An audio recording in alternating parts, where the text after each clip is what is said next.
구급대원들이 나를 덮친 곳은 바로 우리 집이었다. 남편은 내가 정신병자라는 위조된 진단서를 사람들에게 보여주고 있었다. 병실에서 내가 히스테리를 부리며 울부짖고 있을 때 근엄한 표정의 의사가 들어왔다. 그는 문을 열쇠로 잠그고 내 옆에 앉아 조용히 말했다. 당신이 정상이라는 걸 압니다. 남편이 돈을 주고 당신의 진단서를 만들게 했지만 그는 제가 우리의 모든 대화를 녹음하고 있다는 사실을 모르죠. 우리, 그를 위해 멋진 연극 한 편을 꾸며봅시다. 구급대원들이 그녀를 덮친 곳은 바로 그녀의 집이었다. 남편은 그녀가 정신병자라는 위조된 진단서를 사람들에게 보여주고 있었다. 병실에서 그녀가 히스테리를 부리며 울부짖고 있을 때 근엄한 표정의 의사가 들어왔다. 그는 문을 열쇠로 잠그고 그녀 옆에 앉아 조용히 말했다. 저는 당신이 정상이라는 걸 압니다. 남편이 돈을 주고 당신의 진단서를 만들게 했지만 그는 제가 우리의 모든 대화를 녹음하고 있다는 사실을 모르죠. 우리, 그를 위해 멋진 연극 한 편을 꾸며봅시다. 이 낯선 의사의 말로 이서연의 믿을 수 없는 이야기는 시작되었다. 가장 가까운 사람이 어떻게 괴물로 변했는지에 대한 이야기. 하지만 모든 것을 차근차근 이야기해야겠다. 그 2월의 저녁, 이서연은 여느 때처럼 피곤했지만 만족스러운 기분으로 퇴근하고 있었다. 그녀는 한 무역회사에서 20년간 격리로 일했다. 반복되는 일상, 숫자들, 그리고 조용하고 규칙적인 삶에 익숙해져 있었다.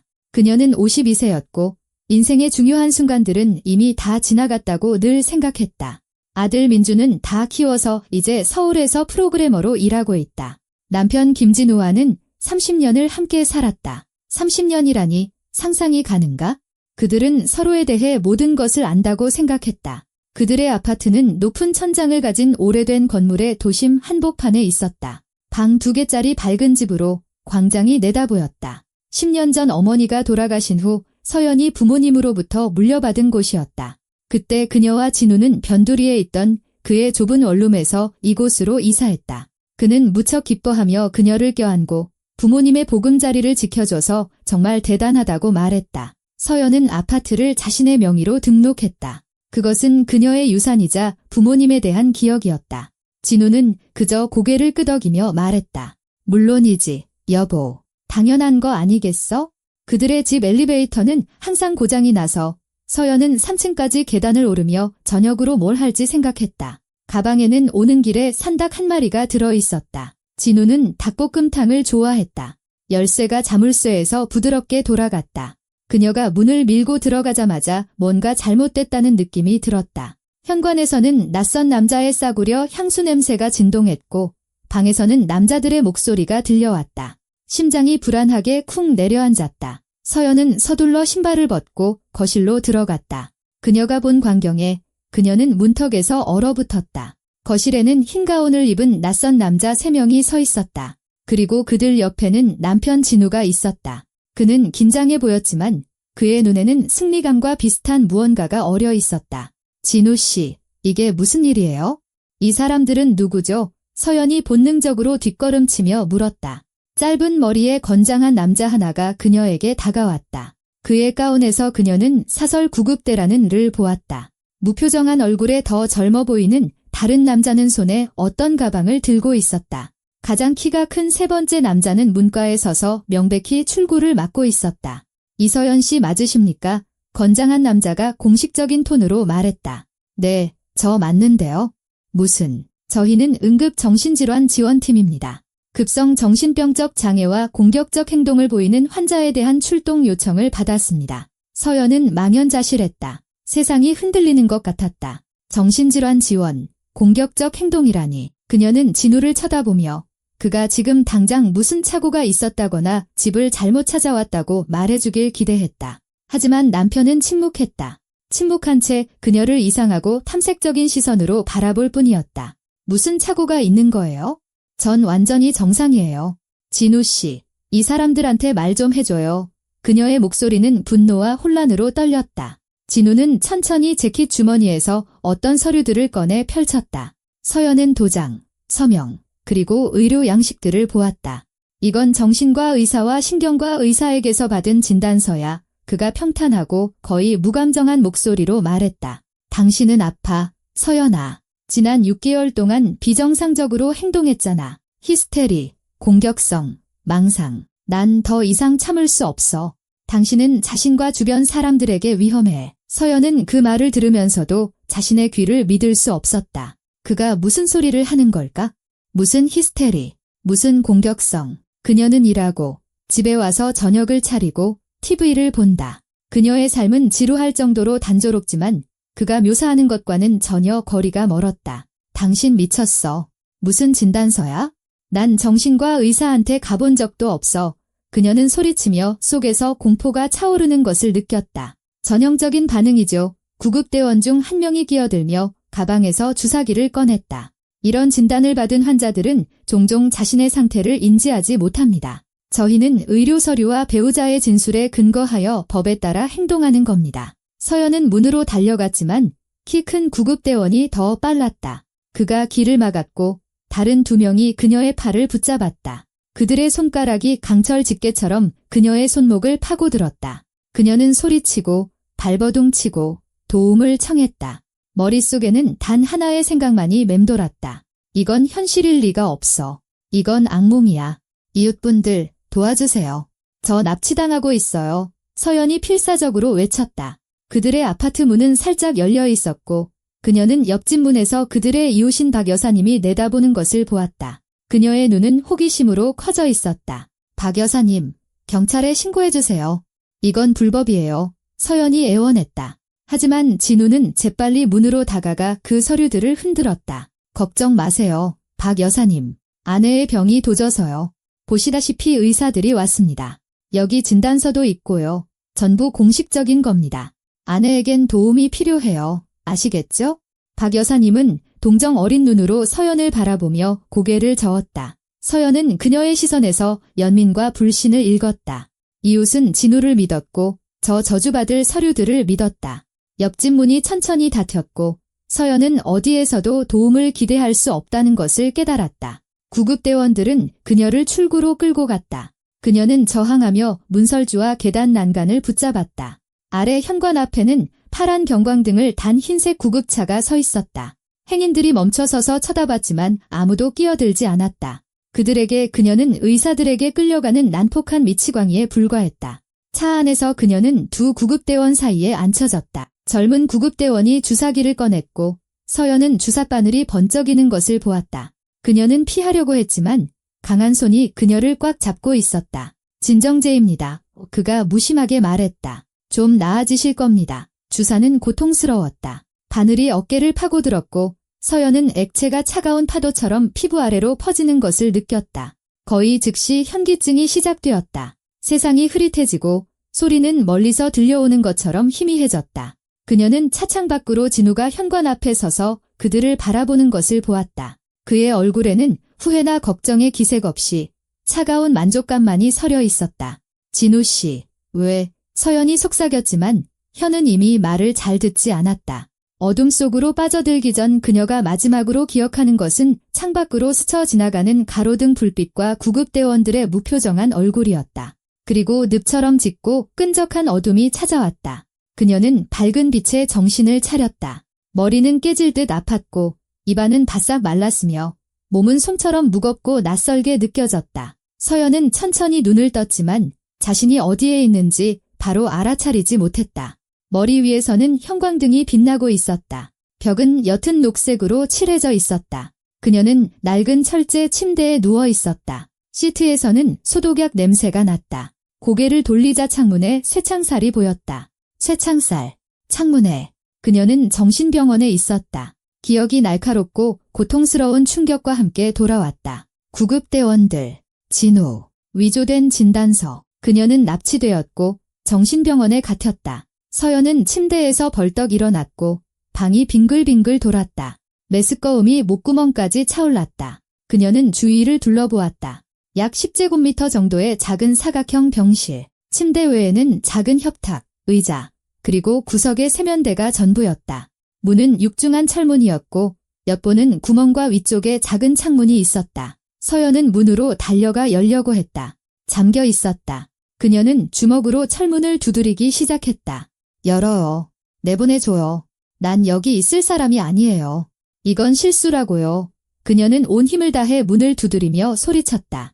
아무도 대답하지 않았다. 손가락이 아픔으로 부어오를 때까지 문을 두드렸다. 그러고 나서 바닥에 주저앉아 울기 시작했다. 눈물은 뜨겁고 무력하게 흘러내렸다. 어떻게 이런 일이 일어날 수 있을까? 어떻게 진우가 그녀에게 이럴 수 있을까? 무엇 때문에? 왜? 아마 20분 혹은 1시간이 지났을 것이다. 서연은 알 수 없었다. 이 감옥 안에서 시간은 이상하고 끈적하게 흘러갔다. 그녀는 무릎을 끌어안고 바닥에 앉아 떨림을 멈추려고 애썼다. 머릿속에는 생각의 파편들이 스쳐 지나갔다. 생각해야 해. 정신을 똑바로 차려야 해. 만약 지금 정말 미친 사람처럼 행동하면 절대 나갈 수 없을 거야. 갑자기 열쇠가 돌아가는 소리가 들렸다. 서연은 벌떡 일어섰다. 문이 천천히 열렸고 문턱에는 50대쯤으로 보이는 흰 의사 가운을 입은 남자가 나타났다. 키가 크고 다부진 체격에 관자놀이에는 희끗희끗한 머리카락이 있었다. 얼굴은 근엄하고 날카로운 윤곽을 가졌으며 회색 눈은 주에 깊고 탐색적이었다. 그는 병실로 들어와 문을 닫고 안에서 열쇠로 잠갔다. 그 행동이 서연을 불안하게 했다. 이서연 씨, 그가 유일한 의자에 앉으며 조용히 말했다. 저는 이 병원의 원장 박지훈입니다. 앉으시죠. 우리 얘기 좀 해야겠습니다. 그녀는 벽에 등을 기댄 채 서 있었다. 가슴속에서 심장이 세차게 뛰었다. 이 의사는 그녀를 이곳에 쳐넣은 시스템의 일부였다. 그가 무슨 말을 할까? 그녀가 아프다고? 남편이 옳다고? 안 앉겠습니다. 당장 저를 여기서 내보내달라고 요구합니다. 이건 불법이에요. 전 완전히 정상이라고요. 이건 모함이에요. 아시겠어요? 박 원장은 그녀를 유심히 바라보았다. 그의 시선에는 조롱도, 동정도 없었다. 오직 진지함과 어쩌면 피로감 같은 다른 무언가가 있었다. 이서연 씨, 저는 당신이 정상이라는 것을 아주 잘 압니다. 그가 차분한 목소리로 말했다. 그녀는 얼어붙었다. 이해하지 못하고 되물었다. 네, 뭐라고 하셨죠? 당신은 정상이라고 말했습니다. 아무런 정신질환이 없어요? 저는 알고 있습니다. 세상이 다시 한번 흔들렸다. 서연은 이 의사를 바라보며 무슨 일이 일어나고 있는지 이해할 수 없었다. 그가 안다니. 그렇다면 왜 그녀가 여기에 있는 걸까? 박 원장은 앞으로 몸을 기울이며 손가락을 깍지 꼈다. 당신의 남편 김진우 씨가 2주 전에 저를 찾아왔습니다. 큰 돈을 제안했죠? 1억 5천만 원이 제가 당신을 금치산자로 판정하고 필요한 모든 서류를 꾸며서 필요한 만큼 이곳에 붙잡아 두는 조건으로요. 서연은 들으며 온몸이 차가워지는 것을 느꼈다. 1억 5천만 원이 그는 돈을 주고 의사를 샀고 그녀의 자유를 샀다. 하지만 왜 제게 이 말씀을 하시는 거죠? 그녀가 속삭였다. 박 원장은 무겁게 한숨을 쉬었다. 왜냐하면 저는 그의 조건을 이행할 생각이 없기 때문입니다. 저는 35년 차 의사입니다. 이서연 씨, 제 경력 동안 많은 것을 봤지만 이런 제안을 받으면 모든 선을 넘는 겁니다. 당신 남편은 당신을 금치산자로 선언해서 당신의 아파트를 처분할 권리를 얻으려는 거죠. 제가 맞게 이해했나요? 서연은 고개를 끄덕였다. 모든 것이 제자리를 찾았다. 아파트. 물론 서울 중심에 있는 그녀의 아파트는 지금 최소 8억 원은 나갈 것이다. 그는 그것을 차지하고 그녀를 없애고 아파트를 가로채려 한 것이다. 하지만 그걸 아신다면 왜 저를 여기까지 데려오셨죠? 왜 그를 거절하지 않으셨어요? 박 원장은 일어나 작은 병실을 서성였다. 왜냐하면 저는 그를 잡고 싶기 때문입니다. 당신 남편과 이 일에 가담한 모든 사람들을요. 그 구급대원들, 이런 수법으로 일하는 게 처음이 아닙니다. 가짜 진단서, 매수된 의사들. 제가 1년 동안 그들에 대한 자료를 모으고 있었지만 증거가 필요합니다. 범죄에 대한 반박할 수 없는 증거 말입니다. 그는 서연에게 몸을 돌렸다. 이서연 씨, 제가 위험한 계획을 하나 제안하겠습니다. 당신 남편은 3일 후에 후견인 등록을 하고 당신 재산에 대한 위임장을 받기 위해 이곳에 올 겁니다. 제가 그때까지 필요한 서류를 모두 준비해 놓겠다고 말해뒀죠. 그는 제가 자기 편이라고 믿고 있지만 우리는 그에게 덫을 놓을 수 있습니다. 서연은 정보를 소화하려 애쓰며 침묵했다. 이 의사는 그녀에게 어떤 작전의 일부가 되라고 제안하고 있었다. 하지만 그녀가 그를 믿을 수 있을까? 어쩌면 이것도 진우의 계획의 일부일지도 모른다. 박 원장은 마치 그녀의 생각을 읽은 듯 말했다. 당신의 의심을 이해합니다. 저를 믿을 이유가 없으시겠죠. 하지만 생각해보세요. 만약 제가 당신 남편과 한패였다면 왜 이 모든 것을 당신에게 털어놓겠습니까? 저는 그냥 당신을 진정제로 재워놓고 당신은 끝까지 아무것도 모르게 했을 겁니다. 논리는 명확했다. 서연은 자신의 직감에 귀를 기울였다. 이 사람은 거짓말을 하고 있지 않았다. 그녀는 그의 눈에서 그가 유지하고 있는 긴장감에서 그것을 볼 수 있었다. 그는 정말로 돕고 싶어 했다. 무엇을 제안하시는 거죠? 그녀가 망설이며 물었다. 박 원장은 다시 앉아 가운 주머니에서 작은 녹음기를 꺼냈다. 이걸로 당신 남편이 제게 제안을 하러 온 순간부터 우리의 모든 대화를 녹음하고 있습니다. 그가 자신의 계획을 상세히 설명하고 뇌물 액수를 말하는 녹음 파일이 있지만 법정에서는 그것만으로 부족합니다. 그가 증인들 앞에서 반박할 수 없는 증거와 함께 스스로를 폭로하게 만들어야 합니다. 어떻게 그렇게 하실 건데요? 박 원장의 눈이 번뜩였다. 그가 서류를 처리하러 왔을 때 당신은 완전히 정신이 나간 사람, 자신이 어디에 있는지도 모르는 식물인간처럼 행동해야 합니다. 당신 남편은 자신이 완전히 이겼다고 믿어야 합니다. 사람이 자신의 처벌받지 않을 것이라 확신할 때 조심성을 잃고 불필요한 말을 하기 시작하죠. 바로 그때 우리가 그를 잡는 겁니다. 서연은 생각에 잠겨 침묵했다. 그것은 위험했다. 큰 위험. 만약 무언가 잘못되면? 만약 진우가 결국 원하는 것을 얻게 된다면? 만약 실패하면 제가 직접 이 녹음 파일들을 가지고 경찰서에 가서 그를 고발할 겁니다. 하지만 그 경우 과정이 길어지고 변호사들이 증거를 반박하려 들겠죠. 하지만 만약 그가 증인들 앞에서 스스로 모든 것을 자백한다면 그는 빠져나갈 수 없을 겁니다. 서연은 이 희끗희끗한 머리에 근엄한 의사를 바라보며 문득 감사함을 느꼈다. 그는 그냥 돈을 받을 수도 있었고 침묵할 수도 있었지만 다른 길을 선택했다. 동의하겠습니다. 그녀가 단호하게 말했다. 제가 뭘 해야 하죠? 박 원장은 안도의 한숨을 내쉬며 고개를 끄덕였다. 그는 녹음기를 협탁에 놓고 서연이 앉아있는 침대 가까이로 의자를 끌어당겼다. 좋습니다. 그럼 우리에게는 준비할 시간이 3일 있습니다. 짧지만 충분합니다. 첫째로 가장 중요한 것은 당신이 긴장성 혼미 상태를 연기하는 법을 배워야 한다는 겁니다.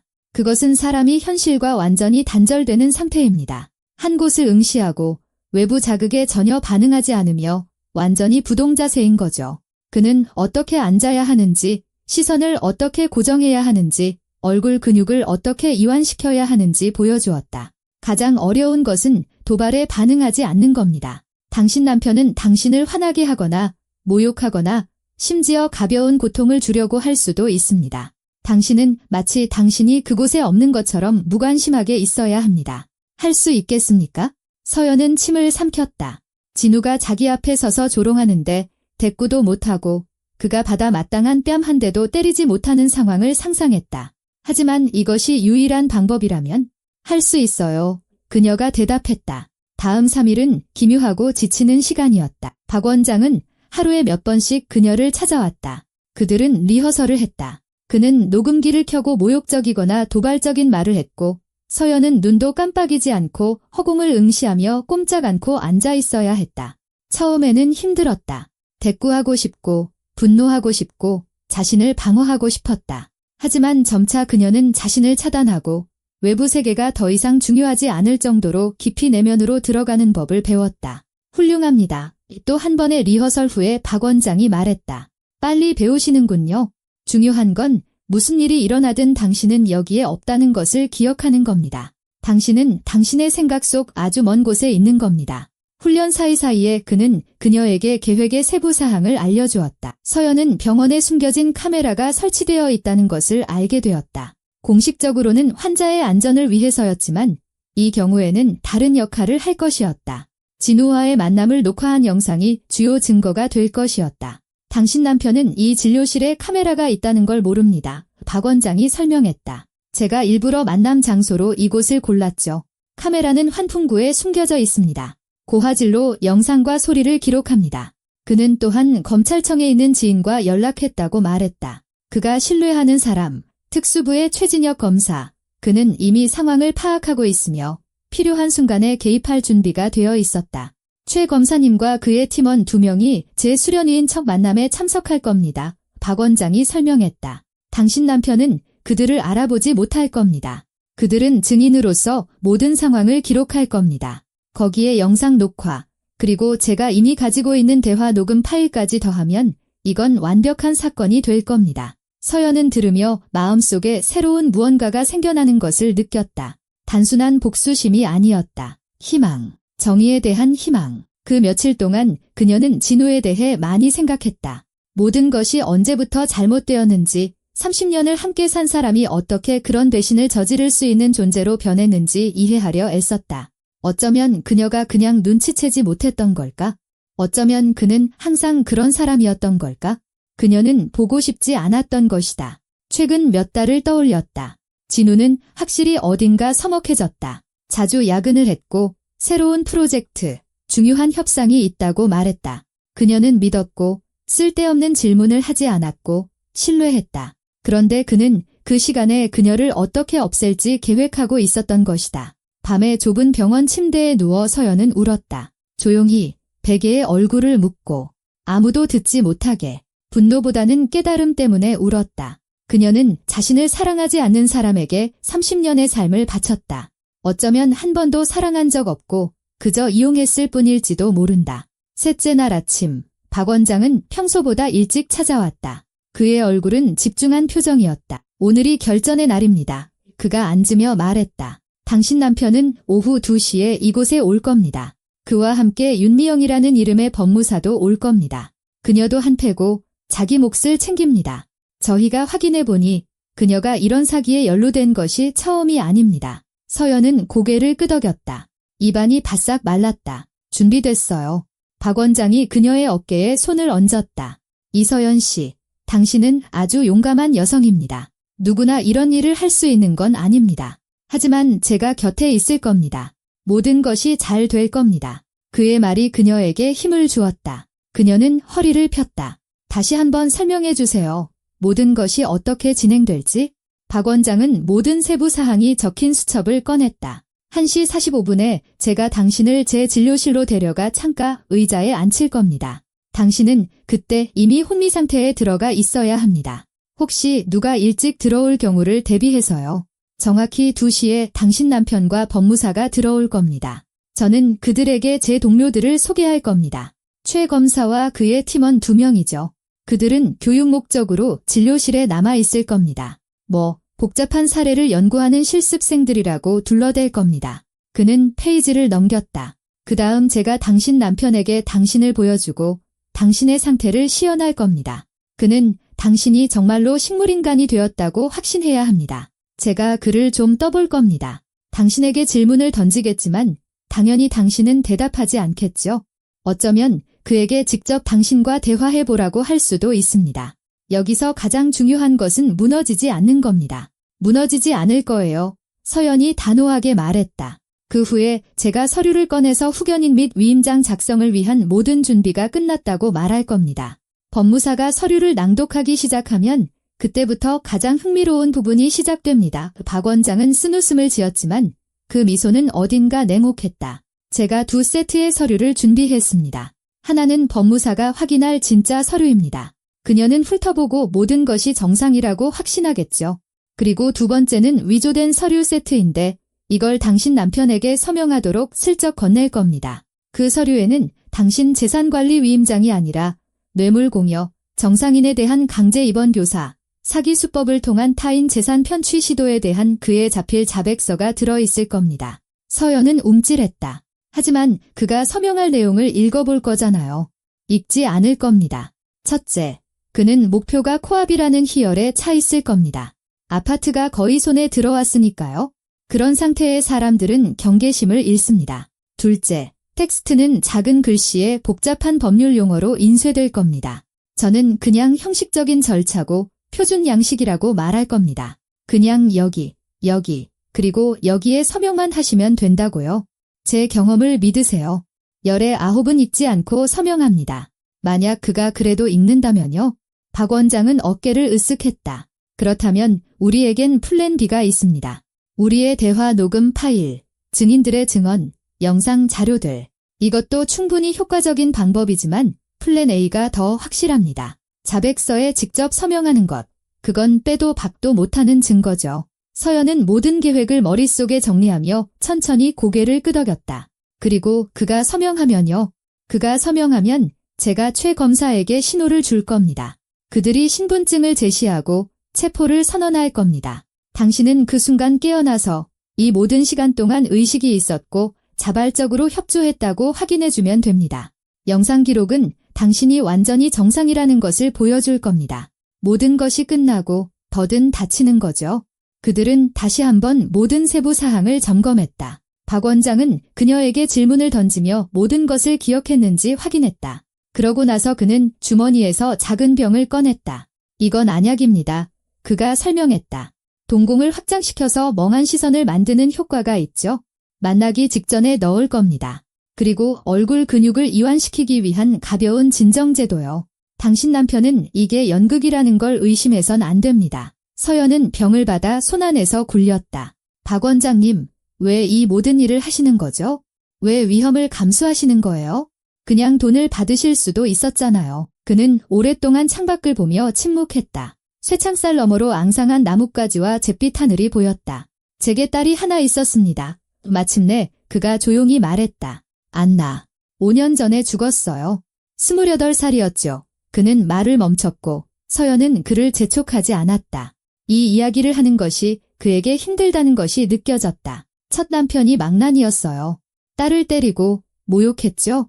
딸이 이혼 소송을 제기하자 그놈이 사설병원의 정신과 의사와 짜고 지금 당신 남편처럼 똑같이 했습니다. 가짜 진단서, 강제 입원. 딸은 거기서 6개월 동안 갇혀 신경안정제에 절어 살았습니다. 제가 그 사실을 알고 딸을 꺼냈을 땐 이미 너무 늦었어요. 약물이 돌이킬 수 없는 손상을 입혔죠. 딸은 정말로 아프기 시작했습니다. 그리고 2년 후에 스스로 목숨을 끊었어요. 서연은 무슨 말을 해야 할지 몰라 얼어붙었다. 박 원장이 그녀에게 몸을 돌렸다. 그의 눈이 빛나고 있었다. 그러니 이건 제게 그냥 일이 아닙니다. 이서연 씨, 이건 개인적인 일입니다. 제 딸은 구하지 못했지만 당신을 구하고 정신의학을 범죄의 도구로 만드는 저런 쓰레기들을 감옥에 쳐넣을 수는 있습니다. 그녀는 그의 손을 잡고 꽉 쥐었다. 감사합니다. 이서연이 속삭였다. 정말 감사합니다. 2시까지의 시간은 고통스럽게 길었다. 서연은 병실에 앉아 간호사가 가져다준 낡은 잡지를 읽으려 했지만 글자들이 눈앞에서 흐릿해졌다. 속은 긴장으로 바싹 오그라들었다. 곧 그녀는 자신을 배신한 남자, 진우를 보게 될 것이다. 그리고 그녀는 말 없는 인형처럼 그 앞에 앉아 그가 하는 모든 말을 들어야만 한다. 1시 반에 박 원장이 들어왔다. 그와 함께 피곤한 얼굴의 젊은 간호사가 있었다. 이서연 씨, 시간입니다. 이제 준비하죠. 간호사가 그녀에게 주사를 놓았다. 박 원장이 약속했던 대로 가벼운 진정제였다. 거의 즉시 서연은 근육이 이완되고 불안감이 물러나는 것을 느꼈다. 완전히 사라지진 않았지만 희미하고 멀게 느껴졌다. 그 다음 눈에 안약을 넣었다. 불쾌한 자결감, 눈물이 흘렀다. 그녀는 몇 번 눈을 깜빡였다. 눈 비비지 마세요. 간호사가 경고했다. 곧 괜찮아질 거예요. 박 원장은 그녀를 유심히 바라보았다. 좋아요. 동공이 확장됐고 시선이 유리알처럼 변했군요. 이제 옷입니다. 서연에게 낡고 얼룩진 병원 환자복이 주어졌다. 그녀는 옷을 갈아입고 세면대 위 작은 거울에 비친 자신을 보고는 알아보지 못했다. 그 앞에는 헐렁한 환자복을 입고 텅 빈 시선을 한 병든 여자가 서 있었다. 정신병원 환자의 완벽한 모습이었다. 갑시다. 그들은 병실을 나섰다. 복도는 텅 비어 있었고 복도 끝에 구급대원의 모습이 어른거렸다. 박 원장이 서연의 팔을 부축했다. 간호사가 뒤따랐다. 그들은 2층으로 올라가 또 다른 복도를 지나 권장실이라는 팻말이 붙은 문 앞에 멈췄다. 들어가서 바로 창가 의자에 앉으세요. 박 원장이 조용히 지시했다. 자세를 잡고 팔걸이에 손을 얹고 허리를 펴고 창밖을 보세요. 그리고 끝입니다. 그 순간부터 당신은 조각상입니다. 무슨 일이 일어나든 서연은 고개를 끄덕였다. 심장이 가슴 밖으로 튀어나올 것처럼 뛰었지만 진정제가 제 역할을 했다. 몸은 차분하고 이완된 상태를 유지했다. 그들은 진료실로 들어갔다. 육중한 책상, 벽을 따라 늘어선 책장, 구석에 가죽 소파가 있는 넓은 방이었다. 창가에는 등받이가 높은 편안한 안락의자가 놓여 있었다. 서연은 지시받은 대로 그곳에 앉아 팔걸이에 손을 얹고 유리창 너머 잿빛 하늘을 향해 시선을 고정하고 꼼짝 않고 있었다. 박 원장과 간호사가 나갔다. 그녀는 혼자 남았다. 진료실의 정적 속에서는 벽시계의 째깍거리는 소리만 들렸다. 시계 바늘은 2시 10분 전을 가리키고 있었다. 10분, 20분 남았다. 서연은 훈련한 대로 고르고 깊게 숨을 쉬며 내면으로 들어갔다. 자신이 아주 먼 곳에 있다고 상상했다. 바닷가에 파도가 모래 위로 밀려와 속삭이며 거품을 낸다. 태양은 따뜻하고 바람은 신선하다. 그녀는 혼자라. 기분이 좋다. 평온하다. 문 밖에서 목소리들이 들려왔다. 고통스러울 정도로 익숙한 남자의 목소리, 진우. 그리고 낯설고 건조하며 사무적인 여자의 목소리, 법무사. 이어서 박 원장의 정중하고 환대하는 목소리가 들렸다. 들어오시죠. 모든 준비가 끝났습니다. 제 환자분께서 이미 기다리고 계십니다. 문이 열렸다. 서연은 고개를 돌리지 않고 계속해서 창밖 잿빛 하늘과 유리창 너머 앙상한 나뭇가지를 바라보았다. 사람들이 진료실로 들어와 리놀륨 바닥 위에서 발을 끄는 소리, 낮은 목소리로 대화하는 소리가 들렸다. 자, 이쪽에 앉으시죠. 박 원장이 말했다. 김진우 씨, 윤미영 법무사님, 제 동료들을 소개하겠습니다. 이쪽은 김 선생, 저쪽은 최 선생, 그리고 인턴 박군입니다. 제 밑에서 복잡한 사례에 대한 전문 과정을 밟고 있어서 교육 목적으로 서류 작성 과정을 참관할 겁니다. 괜찮으시겠습니까? 네, 그럼요. 진우가 대답했다. 그의 목소리는 활기차고 만족스러워 보였다. 배우게 둬야죠. 서연은 수천 개의 목소리 중에서도 그 목소리를 알아들을 수 있었을 것이다. 30년 동안 매일 들었던 목소리였지만 이제는 낯선 사람, 적의 목소리처럼 들렸다. 앉으시죠. 박 원장은 소리로 보아 자기 책상 앞 의자를 가리키는 듯 했다. 그리고 이쪽이 제 환자, 이서연 씨입니다. 보시다시피 안정된 상태에 있습니다. 그녀는 자신을 향한 시선을 느꼈다. 진우의 탐색하고 평가하는 시선을 느꼈다. 그녀는 창문에서 눈을 떼지 않고 고르게 숨을 쉬었다. 바다, 파도, 발밑의 모래. 세상에, 여자가 말했다. 법무사인 듯 했다. 불쌍한 분, 전혀 제정신이 아니시군요. 유감스럽게도 그렇습니다. 박 원장이 한숨을 쉬었다. 심각한 경우입니다. 급성 정신증에 동반된 긴장성 혼미 상태죠. 환자는 외부 자극에 반응하지 않고 접촉을 거부합니다. 식사와 간호는 모두 직원들의 감독하에 이루어집니다. 진우가 더 가까이 다가왔다. 서연은 시야 가장자리로 그의 모습을 볼 수 있었다. 키 큰 체격, 어두운 정장. 그는 그녀 바로 앞에 서서 창문에서 들어오는 빛을 가렸다. 서연아, 그가 불렀다. 서연아, 내 말 들려? 그녀는 미동도 하지 않고 마치 그가 존재하지 않는 것처럼 그를 꿰뚫어 보았다. 바다, 파도 소리. 서연아, 목소리가 더 크고 날카로워졌다. 그가 그녀의 얼굴 앞에서 손가락을 튕겼다. 어이, 정신 차려. 아무 반응이 없었다. 그녀는 텅 빈 껍데기였다. 박 원장이 그들에게 다가왔다. 김진우 씨, 그러지 마십시오. 당신 말을 듣지 못합니다. 직접 확인해 보셔도 좋습니다. 진우는 서연에게 몸을 숙였다. 그의 얼굴이 아주 가까웠다. 그녀는 익숙한 윤곽, 넓은 코, 갈색 눈, 입가의 주름을 보았다. 한때 그녀는 이 얼굴을 사랑했고 입 맞췄지만 지금은 그 얼굴에 침을 뱉고 싶었다. 잘 들어, 이 멍청한 년아. 그가 그녀의 귓가에 대고 속삭였다. 너무 조용해서 아마 그녀 외에는 아무도 듣지 못했을 것이다. 내 그 멍한 머릿속에서도 내가 이겼다는 건 알았으면 좋겠네. 아파트는 내 거고 넌 여기서 썩게 될 거야. 속에서 증오심으로 모든 것이 오그라들었다. 손이 저절로 주먹을 쥐고 벌떡 일어나 그를 때리고 싶었다. 하지만 서연은 자신을 억눌러 꼼짝 않고 있었다. 호흡만이 아주 조금 눈에 띄지 않게 빨라졌다. 진우는 몸을 일으켜 물러나 박 원장에게 돌아섰다. 네, 원장님 말이 맞군요. 완전 식물인간이네요. 훌륭한 솜씨입니다. 인정해야겠어요. 그의 목소리에는 승리감이 넘쳤다. 그는 자신에게 만족했고 자신의 비열함을 자랑스러워했다. 박 원장은 헛기침을 했다. 자, 환자의 상태를 확인하셨으니 서류 작성으로 넘어가도 되겠습니다. 윤 법무사님, 괜찮으시다면? 법무사는 사무적으로 자신의 서류 가방을 열고 서류철을 꺼내 책상에 앉아 종이들을 펼쳤다. 서연은 종이가 바스락거리는 소리, 펜이 딸깍거리는 소리를 들었다. 자, 동료 여러분, 박 원장이 벽에 서 있던 세 남자에게 말했다. 주목해 주십시오. 지금 여러분은 금치산자에 대한 후견인 지정 절차를 목격하게 될 겁니다. 이것은 모든 형식을 준수해야 하는 중요한 법적 절차입니다. 최 검사, 서연은 그가 의사로 위장한 검사라는 것을 알고 있었다. 는 고개를 끄덕였다. 그의 두 부하도 조용히 지켜보고 있었다.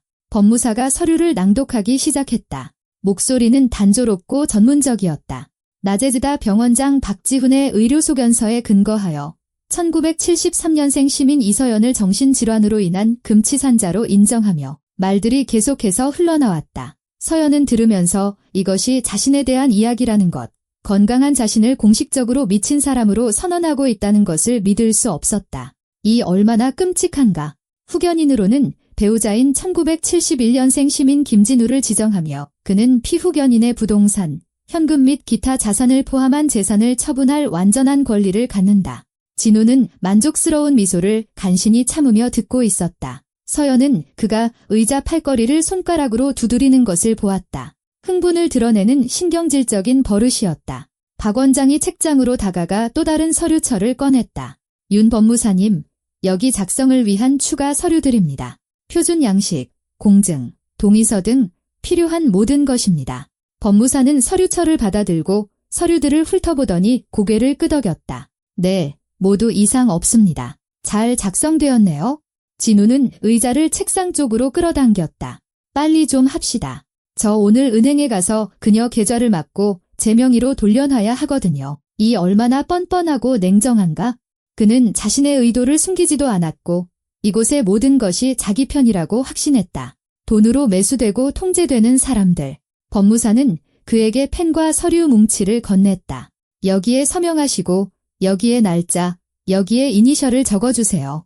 진우는 박 원장이 예측했던 대로 읽지도 않고 빠르게 서명하기 시작했다. 한 번, 두 번, 세 번 그는 서둘렀고 전리품을 손에 넣기 위해 급했다. 그러다 그의 내면에서 무언가 터져나온 듯했다. 어쩌면 지난 몇 주간 쌓였던 긴장감, 어쩌면 가까워진 승리에 대한 희열 때문이었을까? 그는 의자 등받이에 몸을 기댄 채 창가 의자에 앉은 말 없고 부동자세인 서연의 모습을 보고는 웃음을 터뜨렸다.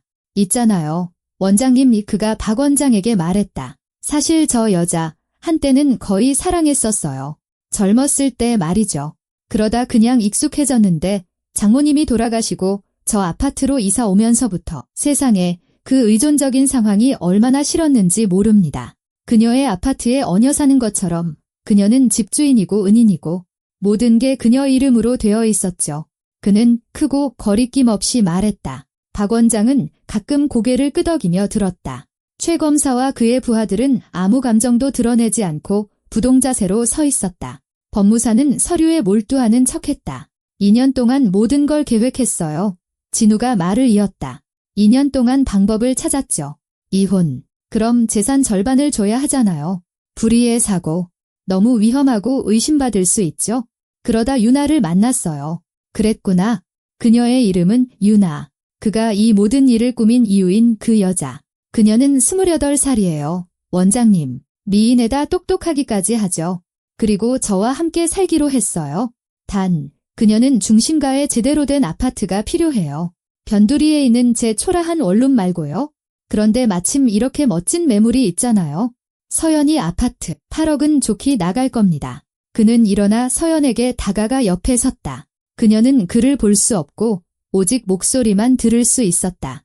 있잖아, 서연아. 그가 다시 그녀에게 말을 걸었다. 그녀가 듣지 못한다고 확신하면서 넌 항상 너무 올바르고 정직하고 품이 있었지? 죽을 만큼 지루했어. 30년 동안 내 옆에서 잠들면서 다른 여자들을 상상했어. 넌 전혀 몰랐지. 그렇지? 그의 손이 그녀의 어깨에 놓였다. 서연은 야은 환자복 너머로 그의 손바닥에 무게를 느꼈다. 온몸이 그 손을 뿌리치고 그를 밀쳐내라고 소리쳤지만 그녀는 꼼짝 않고 앉아 있었다. 돌, 조각상, 그리고 가장 웃긴 건 모든 게 너무 쉽게 풀렸다는 거야. 인터넷에서 가정문제 해결 지원 광고를 봤지? 전화해서 상황을 설명했더니 구급대원들, 그리고 돈만 주면 어떤 진단서든 써주는 정신과 의사 연락처를 주더군. 그러다 원장님을 알게 됐고 1억 5천만 원 그리고 문제는 해결됐지? 서연이는 식물인간, 나는 후견인, 아파트는 내 거. 박 원장은 동요 없이 듣고 있었다. 오직 그의 입가에 희미한 미소가 떠올랐을 뿐이다. 네, 김진우 씨 잘 짜인 수법이죠. 이런 부탁으로 저희를 찾아온 분이 처음은 아닙니다. 진우는 웃었다. 거봐요. 나만 그런 게 아니었네. 그럼 이 시스템은 잘 돌아가고 아무도 걸리지 않는다는 거군요. 그렇고 말고요. 박 원장이 고개를 끄덕였다. 법무사가 자리에서 일어나 서명된 서류들을 서류철에 모았다. 모든 준비가 끝났습니다. 후견인 지정이 완료되었습니다. 재산관리위임장은 즉시 효력이 발생합니다. 축하드립니다. 김진우 씨, 그녀가 그에게 손을 내밀었다. 그는 환하게 웃으며 악수했다. 감사합니다. 훌륭한 일처리였어요. 그리고 박 원장에게 돌아섰다. 원장님, 그녀를 국립병원으로 언제쯤 옮길 수 있을까요? 아시다시피 여기는 비용이 비싸서요. 정신요양원은 무료잖아요. 거기서 여생을 보내게 해야죠. 박 원장은 생각에 잠긴 듯 턱을 문질렀다. 일주일 후면 이송 절차를 밟을 수 있을 것 같습니다. 서류를 준비해 놓겠습니다. 훌륭하군요. 그리고 혹시 진우는 다시 서연에게 다가가 몸을 숙여 얼굴을 들여다보았다. 거기서 살아남지 못할 수도 있겠죠? 그런 곳에선 사람들이 빨리 망가지니까? 그러면 더 좋고요. 완전히 자유로워지는 거니까? 그는 몸을 일으켜 주머니를 두드리며 휴대폰과 열쇠를 확인했다. 그나저나 원장님, 법원에 제출하신 그 진단서들 정말 의심을 사지 않겠죠? 감정에서도 버틸 수 있나요? 박 원장은 책상으로 다가가 서랍을 열고 도장이 찍힌 서류 몇 장을 꺼냈다. 물론입니다. 모든 것이 공식 양식에 서명과 도장이 찍혀 있습니다. 저희 병원은 허가받은 기관이고 저는 30년 경력의 현직 의사입니다. 아무도 증명하지 못할 겁니다. 게다가 당신 아내에게는 공식적으로 진단이 내려졌으니까요. 진우는 만족스럽게 고개를 끄덕였다. 원장님은 프로시군요. 제가 원장님을 찾아온 건 정말 잘한 일입니다. 돈은 약속대로 오늘 바로 보내드리겠습니다. 감사합니다. 진우는 다시 서연을 바라보았다. 그의 시선에는 경멸과 안도감이 섞여 있었다. 짐을 덜었다는 듯한, 있잖아, 서연아. 난 민준이한테 전화도 안 할 거야. 내 병에 대해 알게 해서 뭐 하겠어? 그냥 내가 연락하기 싫어한다고 생각하게 둬야지. 걔는 거기서 자기 경력 쌓느라 바빠. 너한테 신경 쓸 겨를 없어. 그리고 아파트는 빨리 팔아버릴 거야. 구매자를 찾아서 내 위임장으로 처리하면 돼. 돈은 내 거고. 넌 내가 받아 마땅한 대로 아무것도 없이 남게 될 거야. 그의 목소리에는 분노가 서려 있었다. 오래되고 수년간 쌓여온 분노. 알고 보니 그는 그녀를 오래전부터 증오하고 있었다. 어쩌면 항상. 그리고 유나는 우리가 살 새 동네도 이미 골랐어. 강이 보이는 강변의 방 3개짜리 집을 원하더군. 돈은 충분하고도 남을 거야. 너 없이 새 삶을 시작하는 거지? 그는 말을 멈추지 못했다. 수년간의 위선, 침묵, 쌓아온 거짓말이 모두 터져나왔다. 그는 처벌받지 않을 것이라 확신했고 승리의 문턱에서 취해 있었다. 법무사가 어색하게 헛기침을 했다. 김진우 씨, 저희 이제 가봐야 하지 않을까요? 저도 다른 고객이 있어서요. 아, 네, 물론이죠. 죄송합니다. 말이 길어졌네요. 그냥 너무 후련해서요. 드디어 모든 게 끝나네요. 박 원장은 책상으로 다가가 서류철을 들었다. 김진우 씨, 가시기 전에 형식적인 절차가 하나 더 남았습니다. 환자를 국립기관으로 이송하기 위해서는 귀하에 서면 동의가 필요합니다. 여기 양식입니다. 확인하시고 서명해 주십시오. 진우는 건네받은 종이를 쳐다보지도 않고 펜을 잡아 페이지 아래에 휘갈겨 서명했다. 됐습니까? 더 서명할 거 있으면 주세요. 저 바쁩니다. 박 원장은 천천히, 거의 의식적으로 그 종이를 받아 서명을 확인하고 최 검사에게 고개를 끄덕였다. 감사합니다. 김진우 씨, 이게 필요했던 전부입니다. 박 원장의 말투에서 무언가 변했다. 정중하고 중립적이던 톤이 단단하고 차갑게 바뀌었다. 진우는 그것을 감지하고 경계했다. 필요했던 전부라니 무슨 말씀이시죠? 최 검사가 앞으로 한 걸음 나섰다. 그의 두 부하도 움직여 문가에 자리를 잡았다. 최 검사는 주머니에서 신분증을 꺼내 펼쳤다. 검찰청 특수부 최진혁 검사입니다. 김진우 씨, 당신을 사기, 공무원 뇌물 공여, 불법 감금 및 타인 재산 편취 미수 혐의로 체포합니다. 진우는 창백해져 입을 벌렸지만 아무 소리도 내지 못했다. 신분증을 보고 최 검사를 보고 다시 박 원장을 보았다. 뭐라고요? 무슨 말도 안 되는? 무슨 소리입니까? 박 원장은 책상 위에 녹음기를 놓았다.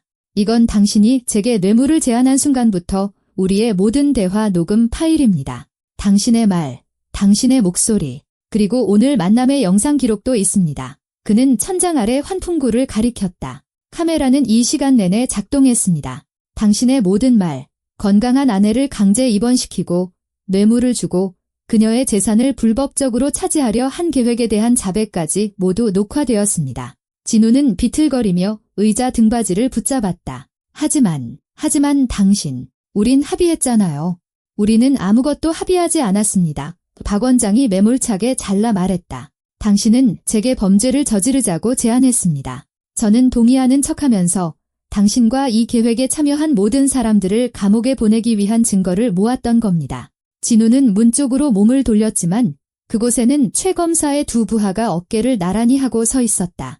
지나갈 수 없었다. 그리고 당신이 방금 서명한 서류에 관해서는 박 원장이 진우의 서명이 있는 종이를 들어 올리며 말을 이었다. 이건 이송 동의서가 전혀 아닙니다. 이건 당신이 저지른 모든 범죄에 대한 자필 자백서입니다. 어제 우리 대화에서 녹음된 당신의 말들로 작성되고 조서 형식으로 꾸며진 거죠. 당신은 읽어보지도 않고 그냥 서명했습니다. 진우는 종이를 움켜쥐고 내용을 훑어보았다. 그의 얼굴은 잿빛이 되었다. 아니야, 이건 불가능해. 난 서명 안 했어. 이건 위조야. 이거 당신 서명 맞습니까? 최 검사가 차분하게 물었다. 네, 하지만 전 몰랐어요. 당신은 문서를 읽지 않고 서명했습니다. 그건 당신의 부주의입니다. 진우는 방 안을 이리저리 둘러보며 출구를, 구원을 찾았다. 그러다 그의 시선이 창가 의자에 앉은 부동자세의 서연에게 멎었다. 서연아, 이 사람들한테 말해줘. 이건 다 사실이 아니라고. 난 널 도우려고 했어. 넌 정말 아프잖아. 바로 그때 그녀가 천천히 고개를 돌렸다. 그를 바라보았다. 만남이 시작된 이후 처음으로 그들의 시선이 마주쳤다. 서연은 그의 동공이 커지고 얼굴에 깨달음의 공포가 서리는 것을 보았다. 안녕, 진우 씨, 그녀가 차분하고 고른 목소리로 말했다. 보다시피 난 완전히 정상이고 모든 걸 들었어. 당신의 모든 말을. 그녀는 의자에서 일어섰다. 오랫동안 앉아있어 다리에 힘이 없었지만 서연은 허리를 펴고 어깨를 활짝 폈다. 솔직하게 말해줘서 고마워. 유나 이야기, 증오, 내 아파트를 팔아서 나를 요양원에서 썩게 하려던 계획까지 전부 다, 그리고 이 30년의 거짓말도 고마워. 진우는 물 밖으로 나온 물고기처럼 입을 뻐끔거렸다. 말이 나오지 않았다. 최 검사가 수갑을 꺼냈다. 김진우 씨, 당신은 묵비권을 행사할 권리가 있습니다. 당신이 하는 모든 말은 법정에서 불리하게 사용될 수 있습니다. 변호사를 선임할 권리가 있습니다. 그는 진우의 손목에 수갑을 채우며 권리를 고지했다. 그는 저항하지 않고 마치 벼락을 맞은 사람처럼 서서 초점 없는 눈으로 서연을 바라보았다. 법무사는 눈에 띄지 않게 일어나 문으로 슬쩍 빠져나가려 했지만 최 검사의 다른 부하가 길을 막았다. 윤미영 씨, 당신도 사기 공모 혐의로 체포합니다. 그녀는 분개하려 했다. 전 그냥 제 일을 했을 뿐이에요. 전 몰랐어요. 알고 있었습니다. 최 검사가 잘라 말했다. 당신이 참여한 유사 사건이 3건 더 있다는 자료가 있습니다. 수법은 동일합니다. 당신은 모든 세부 사항을 알고 있었습니다. 그녀에게도 수갑이 채워졌다. 서연은 진료실 한가운데 서서 자신을 배신한 사람의 세계가 무너지는 것을 지켜보았다. 승리감과 기쁨을 느껴야 했지만 마음속에는 오직 공허함, 피로감, 그리고 악몽이 끝났다는 안도감뿐이었다. 박 원장이 그녀에게 다가와 어깨에 손을 얹었다. 잘 해내셨습니다. 이서연 씨 훌륭하게 해내셨어요. 그는 모든 면에서 걸려들었습니다. 그녀는 고개를 끄덕였다. 감사합니다. 원장님이 아니었다면 이건 제 일이자 제 의무입니다. 최 검사와 그의 부하들이 진우와 법무사를 진료실 밖으로 데리고 나갔다. 진우는 문턱에서 뒤돌아 서연을 마지막으로 한 번 보았다. 그의 눈에는 공포와 이해할 수 없다는 표정, 그리고 마치 그녀가 자신에게 비열하게 군 것처럼 이상한 원망이 서려 있었다. 문이 닫혔다. 서연은 박 원장과 단둘이 남았다. 다리에 힘이 풀렸다. 그녀는 의자에 무겁게 주저앉았다. 끝났어요. 그녀가 속삭였다. 모든 게 끝났어요. 박 원장은 물병에서 물을 따라 그녀에게 잔을 건넸다. 드세요. 기운을 차리셔야 합니다. 겪으신 스트레스가 엄청날 겁니다. 서연은 작은 모금으로 물을 마셨다. 손이 떨렸다. 긴장에 대한 몸의 반응이었다. 이제 어떻게 되나요? 이제 수사가 진행되고 재판이 열릴 겁니다. 우리가 가진 증거들로 보면 그는 최소 5년은 살게 될 겁니다. 사기, 뇌물 공여, 불법 감금, 모두 중범죄입니다. 아파트는요? 아파트는 당신 소유로 남습니다. 그가 오늘 서명한 모든 서류는 무효입니다. 그는 아무런 권리도 얻지 못했습니다. 그리고 그가 이웃과 구급대원들 앞에서 흔들던 진단서들은 가짜입니다. 제가 당신이 완전히 정상이라는 공식 소견서를 써드리겠습니다. 서연은 눈을 감았다.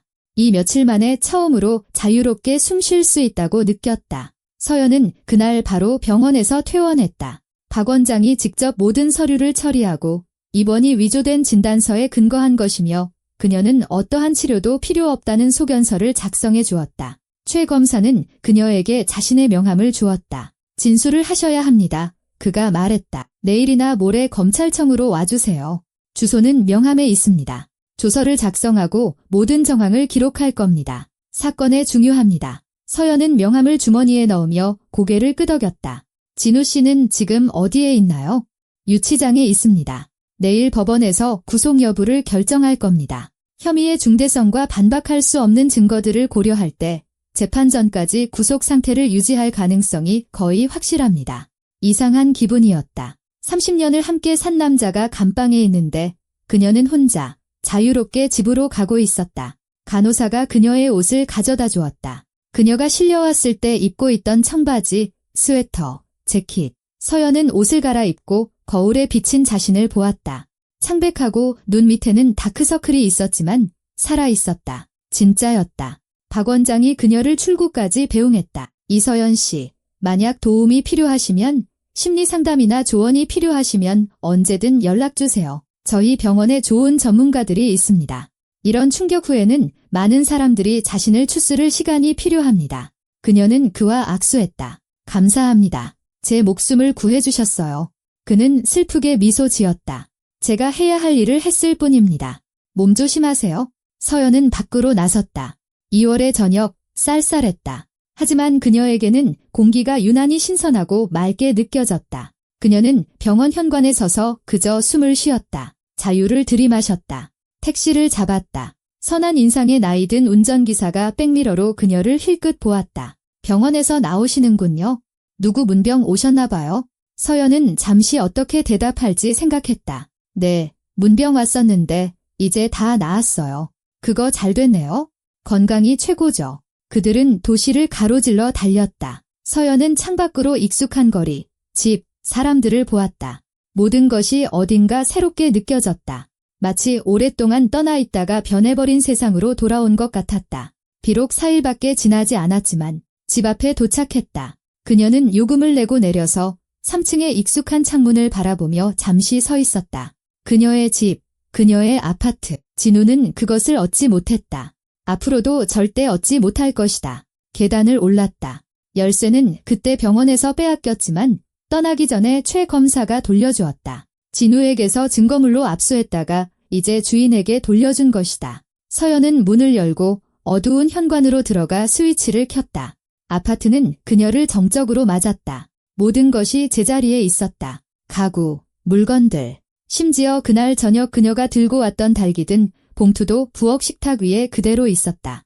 닭은 물론 상했다. 서연은 그것을 쓰레기통에 버리고 거실 소파에 앉았다. 4일 전 구급대원들에게 붙잡혔던 바로 그 방이었다. 그때는 진우가 서서 그녀가 집 밖으로 끌려나가는 것을 지켜봤었다. 하지만 지금 그녀는 혼자, 완전히 혼자였다. 그리고 갑자기 모든 것이 한꺼번에 덮쳐왔다. 피로, 고통, 그리고 그 며칠 동안 억누르고 있던 분노. 서연은 베개에 얼굴을 묻고 터져나오는 울음을 터뜨렸다. 오랫동안 어린아이처럼 흐느끼며 울었다. 눈물은 댐이 터진 것처럼 하염없이 흘렀다. 30년 자신을 사랑하지 않고 증오하고 이용하고 쓸모없는 물건처럼 없애려 계획했던 남자에게 바친 30년의 삶, 어떻게 그녀는 보지 못했을까? 어떻게 그렇게 눈이 멀었을까? 눈물이 마를 때까지 울었다. 그러고 나서 그냥 누워서 천장을 바라보았다. 창밖은 어두워졌다. 불을 켜고 욕실로 가 찬물로 세수했다. 거울에 비친 자신의 모습, 붓고 빨개진 눈, 지친 얼굴을 보았다. 하지만 살아있었다. 그녀는 살아있다. 그녀는 자유롭다. 그녀는 집에 있다. 차를 끓여 부엌에 앉아 휴대폰을 꺼냈다. 그날 저녁 그녀가 서랍에 넣어둔 그대로였다. 전원을 켜니 수많은 부재중 전화가 있었다. 아들 민준에게서 온 3통, 모르는 번호에서 온 5통, 그리고 여러 개의 메시지. 민준의 메시지를 열었다. 엄마, 왜 전화 안 받아? 괜찮아. 제발 전화 줘. 서연은 당장 그에게 전화해서 모든 것을 이야기하고 싶었지만 멈췄다. 지금은 밤 11시로 너무 늦었다. 그리고 전화로 어떻게 설명한단 말인가? 아니, 이건 전화로 할 이야기가 아니었다. 괜찮다고 문자를 보내고 내일 전화해서 이야기해야겠다. 문자를 입력했다. 민준아, 답장 못해서 미안해. 괜찮아. 내일 꼭 전화할게. 사랑한다. 보냈다. 거의 즉시 답장이 왔다. 엄마, 걱정했잖아. 괜찮다니 다행이다. 전화 기다릴게.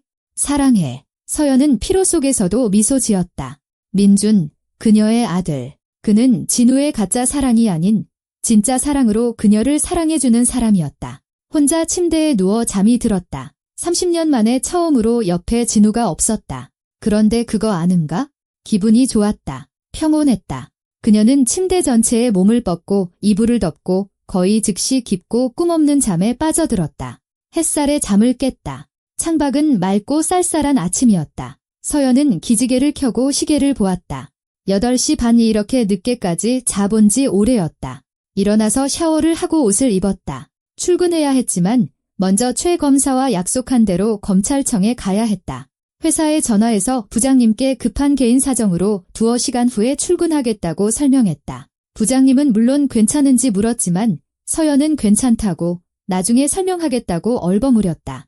검찰청은 기둥이 있는 오래된 건물의 중심가에 있었다. 그녀는 3층으로 올라가 최 검사의 사무실을 찾아 노크했다. 들어오세요. 최 검사는 서류 더미에 파묻힌 책상에 앉아 있었다. 그녀를 보고는 일어나 의자를 가리켰다. 이서연 씨, 앉으시죠. 몸은 좀 어떠십니까? 괜찮아요. 그녀가 대답했다. 아니, 괜찮아지려고 노력 중이에요. 그는 이해한다는 듯 고개를 끄덕였다. 당연합니다. 겪으신 일은 심각한 트라우마지만 잘 이겨내셨습니다. 당신의 인내심 덕분에 저희가 필요한 모든 증거를 확보할 수 있었습니다. 그들은 1시간가량 이야기했다. 최 검사는 질문을 던지고 그녀의 답변을 기록했다. 최근 진우와의 관계는 어땠는지, 어떤 전조가 있었는지, 그녀가 끌려가던 날 저녁에 대해 기억하는 것은 무엇인지, 박 원장은 어떻게 행동했는지, 병원에서의 만남 동안 진우는 무슨 말을 했는지, 서연은 세세한 부분까지 놓치지 않고 모든 것을 자세히 이야기했다. 다시 겪고 모든 말과 시선을 떠올리는 것은 힘들었지만 필요한 일이었다. 저기, 조서가 완성되고 그녀가 서명했을 때 그녀가 물었다. 저를 끌고 갔던 그 구급대원들은 어떻게 됐나요? 최 검사는 미간을 찌푸렸다. 찾고 있습니다. 저희가 가진 정보에 따르면 그들은 반합법적으로 운영되는 사설 업체입니다. 바로 그런 일, 돈을 받고 눈엣 가시 같은 사람들을 병원으로 데려가는 일을 전문으로 하죠. 하지만 아직 숨어 있습니다. 잡히는 대로 혐의를 적용할 겁니다. 그리고 가짜 진단서에 서명한 의사도 찾고 있습니다. 박 원장이 그의 정보를 줬습니다. 그는 3년 전 위반 행위로 면허가 취소되었지만 불법적으로 계속 진료를 해온 의사입니다. 그는 이 네트워크의 일부입니다. 저희는 지금 전체 조직을 파헤치고 있습니다. 당신의 사건은 단독 사건이 아닙니다. 이런 피해자들이 많습니다. 서연은 몸서리쳤다. 그렇다면 어딘가에 가까운 사람에게 똑같이 배신당하고 병원에 무력하게 버려진 다른 여자들과 남자들이 있다는 뜻이었다. 그들도, 다른 사람들도 구할 수 있나요? 최 검사는 무겁게 한숨을 쉬었다. 어렵습니다. 모든 사건이 당신의 경우처럼 잘 문서화되어 있지는 않습니다. 박 원장은 정직한 사람입니다. 그가 도왔죠. 하지만 많은 의사들은 정말로 뇌물을 받고 침묵합니다. 그래도 저희는 노력하고 있습니다. 모든 사건을 검토하고 있습니다. 서연은 무거운 마음으로 검찰청을 나섰다. 세상에는 얼마나 많은 불의와 고통이 있는가. 하지만 적어도 그녀는 구원받았고 적어도 그녀의 이야기는 비극으로 끝나지 않았다. 회사로 향했다. 사무실에서는 모두가 호기심 어린 눈으로 그녀를 맞았다. 그녀는 설명 없이 4일 동안 사라졌었다. 부장님이 즉시 그녀를 불렀다. 서연 씨, 무슨 일 있었어? 안색이 엉망이야. 아팠어. 그녀는 말할지 말지 고민했다. 적어도 부분적으로는 진실을 말하기로 결정했다. 가정에 심각한 문제가 좀 있었어요. 남편과 지금 법적으로 해결 중입니다. 갑자기 사라져서 죄송합니다. 부장님은 그녀를 유심히 동정 어린 눈으로 바라보았다. 서연 씨, 만약 도움이 필요하거나 휴가가 필요하면 말해. 우린 이해할 수 있어? 가정 문제는 심각한 거니까. 서연은 감사하며 고개를 끄덕였다. 감사합니다. 지금은 일이 오히려 도움이 될 거예요. 정신을 다른 데 쏟아야 하거든요. 그리고 그것은 사실이었다. 온종일 그녀는 숫자, 보고서, 계산에 몰두했다. 그것은 마음을 진정시켰다. 익숙한 일상이 정상적인 느낌을 되찾아 주었다. 저녁에 집에 와서 민준에게 전화를 걸었다. 긴 신호음 끝에 그의 목소리가 들렸다. 엄마, 드디어. 너무 걱정했잖아. 미안하다. 아들. 좀 힘든 일이 있었어. 힘든 일. 무슨 일이야? 괜찮은 거야? 서연은 깊게 숨을 들이쉬었다. 민준아, 앉아. 너한테 할 얘기가 좀 있어? 내 아빠에 관한 얘기야. 그리고 그녀는 처음부터 끝까지 모든 것을 이야기했다. 진우가 어떻게 그녀의 입원을 조직했는지, 어떻게 아파트를 빼앗으려 했는지, 그녀가 듣지 못한다고 생각하고 어떻게 모든 것을 자백했는지, 어떻게 체포되었는지. 민주는 오랫동안 침묵했다. 그러고 나서 조용히 말했다. 엄마, 나 뭐라고 해야 할지 모르겠어. 이건 악몽이야. 아빠가 어떻게 그럴 수가 있어. 그의 목소리에는 눈물이 섞여 있었다. 민준아, 알아. 힘들겠지? 내 아빠잖아. 하지만 그는 자신의 선택을 한 거야. 그는 더 이상 내 아빠가 아니야. 민준이 날카롭게 말했다. 그런 짓을 할 수 있는 사람은 내 아빠가 아니야? 엄마, 괜찮아. 도움이 필요해? 내가 갈까? 아니, 아들, 괜찮아. 난 이겨낼 수 있어? 일도 있고, 친구들도 있고, 난 괜찮을 거야. 하지만 혼자 있잖아. 배신자와 함께 있는 것보다 혼자가 나아. 그들은 오랫동안 더 이야기했다. 민주는 재정적, 정신적 도움을 제안했다. 와서 힘이 되어주고 싶어 했다. 서연은 그를 말렸다. 그에게는 자신의 3, 1 계획이 있었다. 그녀의 문제 때문에 모든 것을 내팽개칠 필요는 없었다. 전화를 끊었을 때 안도감을 느꼈다. 민준이 알고 있다. 그는 그녀의 편이다. 그는 그녀를 사랑한다. 그것이 가장 중요했다. 일주일이 지나고 또 한 주가 지났다. 삶은 제 궤도를 찾아가고 있었다. 서연은 출근하고 혼자 먹을 저녁을 차리고 아파트를 청소했다. 저녁에는 TV를 보거나 책을 읽으며 점차 혼자인 삶에 익숙해졌다. 생각했던 것만큼 끔찍하지 않았다. 최 검사는 몇 번 전화를 걸어 사건 진행 상황을 알려주었다. 진우는 혐의를 부인하고 변호사를 고용해 증거를 반박하려 했지만 녹음 파일, 영상, 증인들의 증언, 모든 것이 그에게 불리했다. 재판은 4월 초로 정해졌다. 서연은 법정에 설 준비를 하며 무슨 말을 할지 어떻게 행동할지 연습했다. 약한 모습을 보이고 싶지 않았다. 그가 보기를 원했다. 그녀가 이겼다는 것을, 그녀는 살아남았고 그는 졌다는 것을. 3월 말에 박 원장이 전화를 걸었다. 이서연 씨, 어떻게 지내십니까? 괜찮아요. 박 원장님, 살고, 일하고 있습니다. 당신은 정말 대단한 분입니다. 누구나 그런 용기를 낼 수 있는 건 아닙니다. 원장님이 저를 구해주셨잖아요. 우리가 서로를 구한 거죠. 당신 사건 덕분에 저희가 범죄 조직 전체를 소탕할 수 있었습니다. 의사 4명, 구급대원 6명, 법무사 3명을 추가로 체포했습니다. 불법적으로 병원에 갇혀있던 2사람을 구출했고요. 당신의 용기가 많은 사람을 도왔습니다. 서연은 무슨 말을 해야 할지 몰랐다. 그저 감사하다고 말하고 전화를 끊었다. 재판은 4월 5일에 열렸다. 그녀는 일찍 와서 방청석에 앉았다. 기자, 변호사, 구경꾼 등 사람이 많았다. 사건이 널리 알려졌기 때문이다. 진우가 들어왔다. 그는 살이 빠지고 수척해져 있었다. 머리카락에 흰머리가 늘었다. 서연을 보고는 시선을 옆으로 돌렸다. 마주 볼 수 없었다. 그는 피고인석에 앉아 고개를 숙였다. 재판은 하루 종일 계속되었다. 혐의가 낭독되고 녹화 영상이 상영되고 증인들이 신문받았다. 박 원장이 증언했다. 최 검사도, 서연도 연단에 서서 모든 것을 이야기했다. 감정을 배제하고 사실만을 차분하게 말하려고 애썼다. 진우의 변호사는 증거를 반박하며 함정수사, 불법적인 수사 방식을 주장했지만 판사는 단호했다. 증거는 반박할 수 없었다. 판결은 저녁에 선고되었다. 피고 김진우를 사기, 뇌물공여, 불법 감금 혐의로 유죄로 인정한다. 징역 6년에 처한다. 또한 원고 이서연에게 1억 5천만 원의 정신적 피해 보상금을 지급하라. 판사가 판결을 낭독하자 진우는 얼굴을 두 손으로 감쌌다. 그의 어깨가 떨렸다. 울고 있었지만 서연은 그가 불쌍하지 않았다. 전혀. 그녀는 법정 밖으로 나와 신선한 공기를 마셨다. 4월의 햇살이 따스했다. 나무들은 첫 녹색 잎으로 뒤덮이고 있었다. 봄의 새로운 삶의 시작. 박 원장이 그녀에게 다가왔다. 정의가 승리했습니다. 네, 서연이 고개를 끄덕였다. 하지만 그렇다고 마음이 편해지진 않네요. 시간이 지나면 나아질 겁니다. 당신은 강한 분입니다. 이서연 씨 이겨내실 겁니다. 그녀는 그에게 미소 지었다. 있잖아요. 전 이제 두렵지 않아요. 혼자인 것도 새로 시작하는 것도 두렵지 않아요. 제 나이 52세. 이건 끝이 아니라 시작이에요. 그는 그녀와 악수했다. 올바른 생각입니다. 살아가세요. 즐기세요. 당신은 그럴 자격이 있습니다. 서연은 공원과 광장, 거리를 가로질러 도시를 통과해 집까지 걸어갔다. 그냥 걸으며 삶에 대해, 끝나버린 과거에 대해, 열리고 있는 미래에 대해 생각했다. 집에 와서 옷장에서 낡은 사진 앨범을 꺼내 페이지를 넘겼다. 여기 그들의 결혼식, 여기 민준의 탄생, 여기 바다에서의 휴가, 행복한 얼굴, 미소들.